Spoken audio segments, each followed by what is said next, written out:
Hey, what's up you guys? You're watching Team APS, Paul here. In today's video, I wanted to revisit Link Monsters 6 months later. So as you guys know, Link Monsters came out basically toward the end of the summer in July, and so I thought this would be a good time to take a look back because when this mechanic was introduced and when the rules changed along with it, a lot of people had a lot of mixed feelings. As with pretty much any significant change, you're going to have kind of extremists on the left and the right with some moderates in between. And I think that this is a good time to just talk about my opinions on it, whether the mechanic's grown on me, whether I think it's good or bad, where I see it going.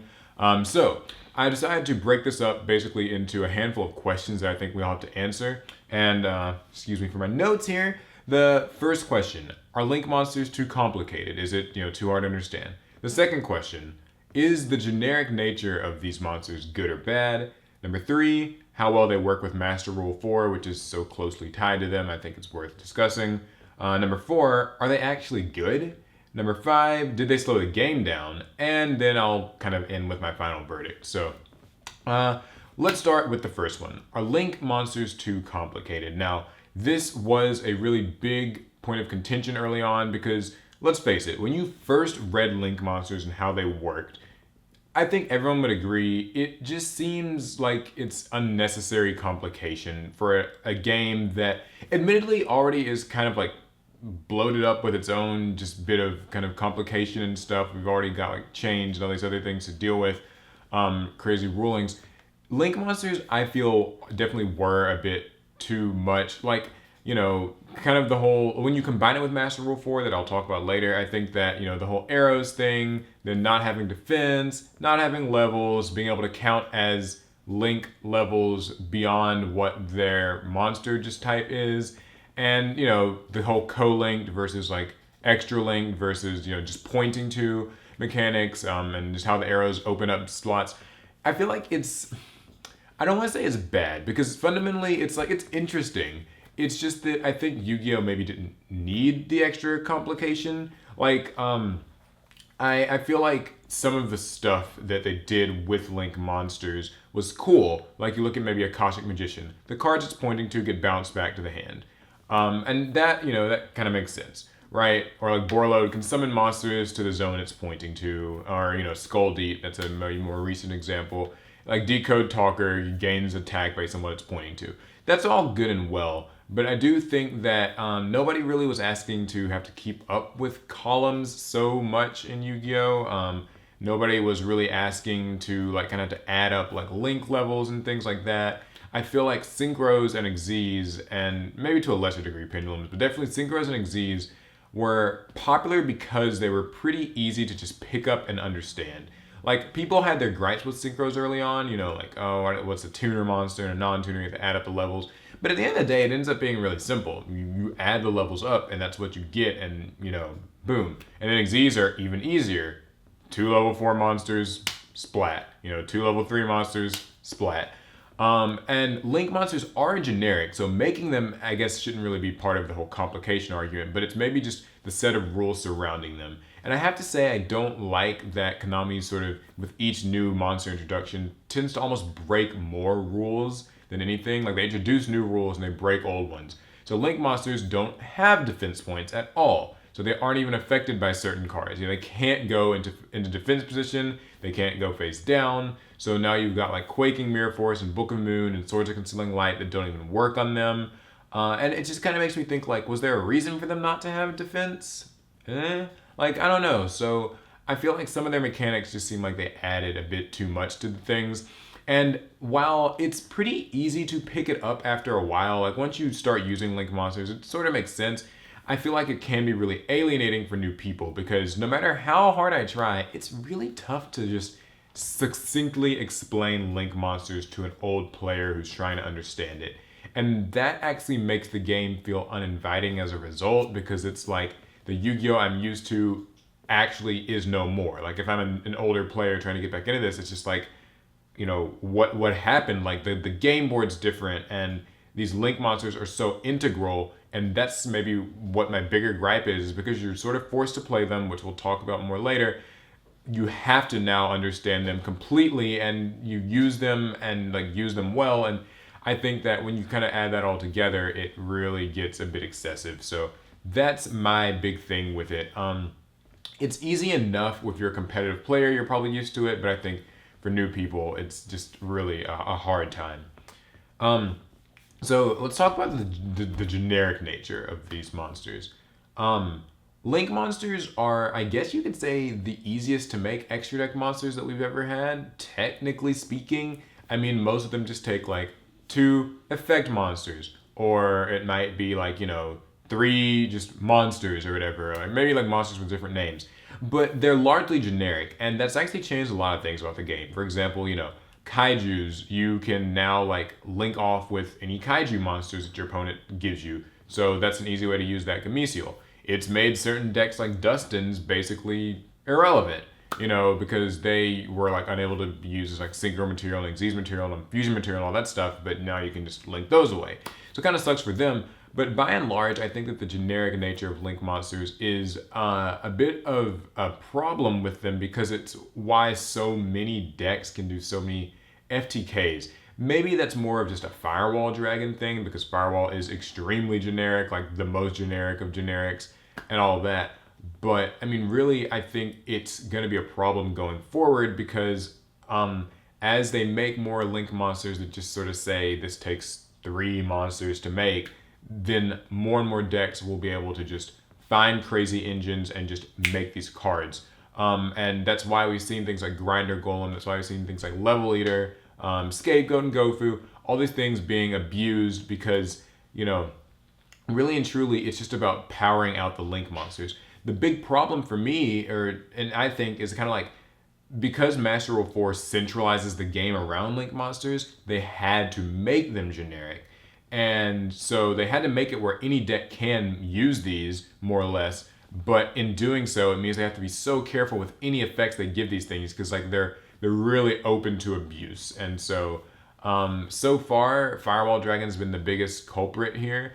That said, I'm glad to see that Firewall OTKs and FTKs aren't actually the meta. They're more of like a niche thing that you see just like in combo videos on YouTube. So I hope that doesn't have to like become the thing. But I do worry because as time goes on, more and more of this stuff will probably sort of rise up. And so that kind of worries me. Next, how do they work with Master Rule 4? So this is probably the biggest point of contention for people because I think Link monsters themselves aren't so bad. I think if they existed as just standalone monsters and the rules didn't warp around their introduction, we might not even really be having this conversation. I mean, like the whole arrow thing is cool. The whole extra monster zone thing is cool if it didn't, restrict every other deck. So the thing with Master Rule 4 is it forces you to use Link monsters whether you like it or not. And if you're playing an older deck that can't support Link monsters, you're kind of out of luck. If you're playing a newer deck, then, maybe you're just using them on the side, or maybe you're playing a deck like Spirals or World Chalice that's, is focused on spamming them out. But I don't like that people are forced to use the summoning mechanic. I mean, I get it, right? Like the rank 4 toolbox was a super popular thing that a lot of decks used. And synchro monsters like Black Rose and Omega were used by a lot of decks too. But the thing is, you were never absolutely forced to use these monsters if you wanted to do your own deck strategies. And so that's really weird to me. And another thing about Master Rule 4 as well is it kind of gets back to the whole like making Yu-Gi-Oh feel a bit uninviting for an old player. If someone's trying to get back into the game, up till now, they always still could. They could ignore synchros, they could ignore, Xyz, they could even technically ignore like pendulums and the scales and stuff because at the end of the day, if they wanted to play their classic old deck, the game board would sort of still support that. But now you have to look at, these zones and these columns, and I think that that's just an unnecessary layer of complication. Some trends that have resulted from Master Rule 4 is, for me, the game feels like it's way more committal. So that's maybe a good thing. We'll get a bit more into this in the whole, like, did they speed the game up or slow the game down argument. But you definitely see more and more decks, like, committing to the board.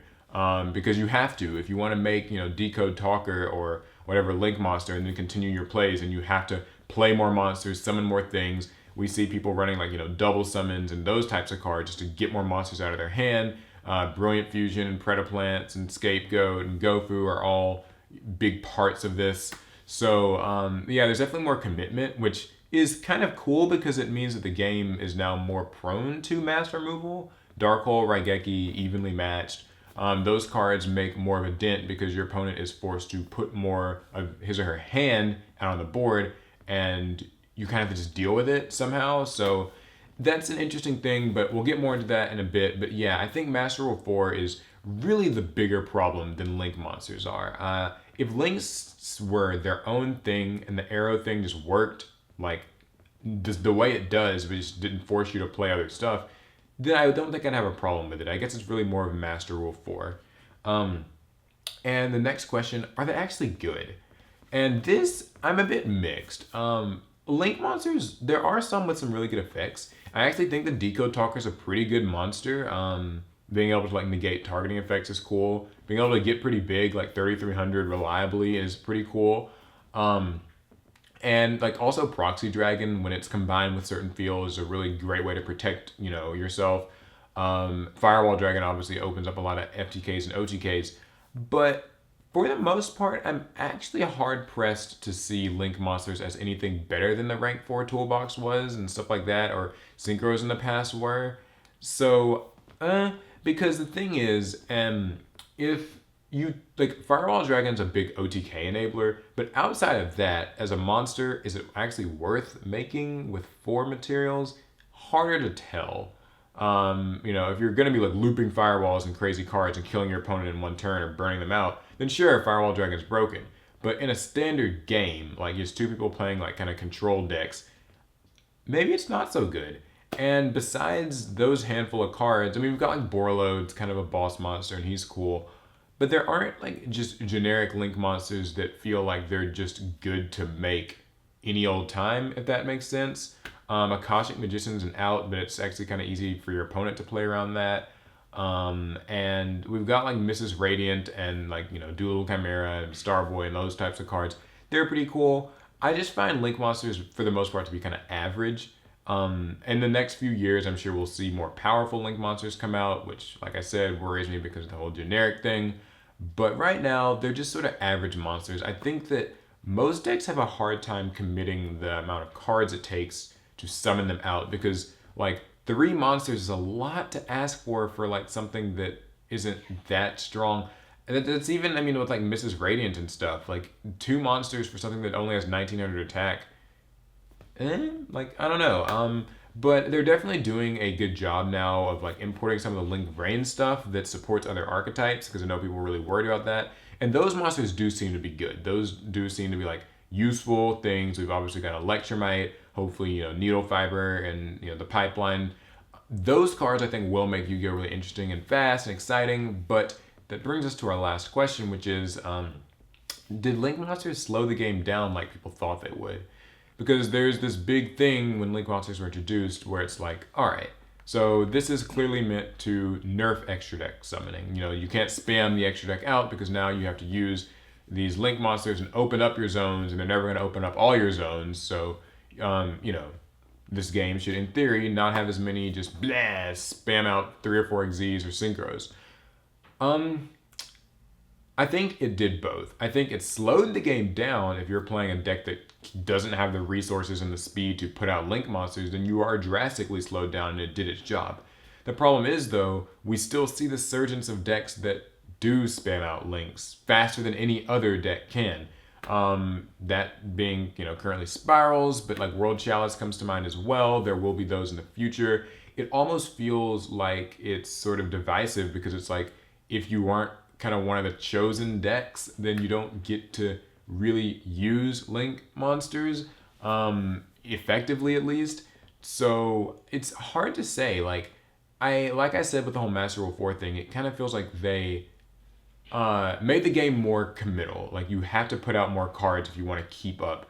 And is that good or bad? Maybe it's bad. Maybe that, because that just means like people are activating more and more special summons. Turns take longer because you have to go through the whole grinder goal and BS, or like level leader and links and then bring back and all that, So It slowed the game down for old decks that were worried about it, but it pretty much sped the game up where if you're playing a modern top tier deck, you're kind of not going to care. And then you've got like Firewall Dragon, who's just the big, almost exception to the rule that just turns the game into FTK Central.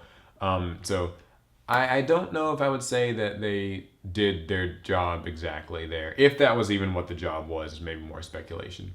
So, all in all, the verdict. I think maybe I would sum up Link Monsters as Like, I don't know that it's something that we really needed.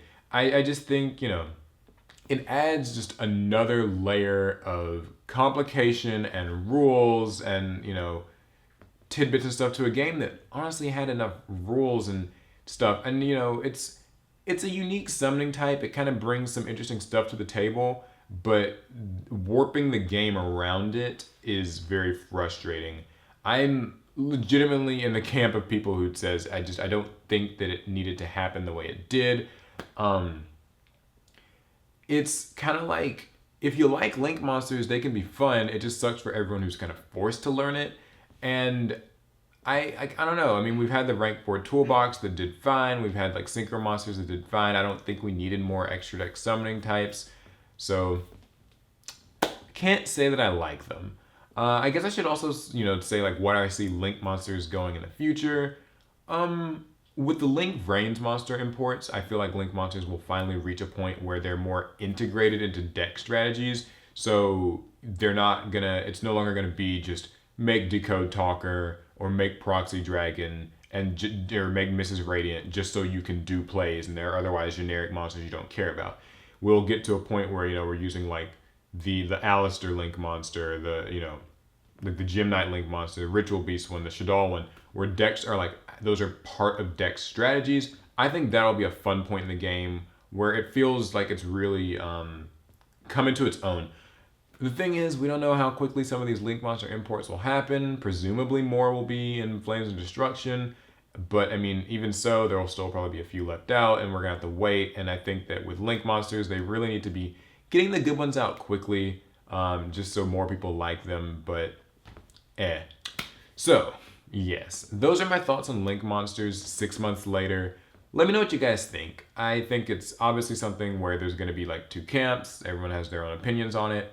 I'm a moderate, but I lean towards not liking them, I guess. So those are my opinions. I'd love to know yours. Let me know down in the comments below.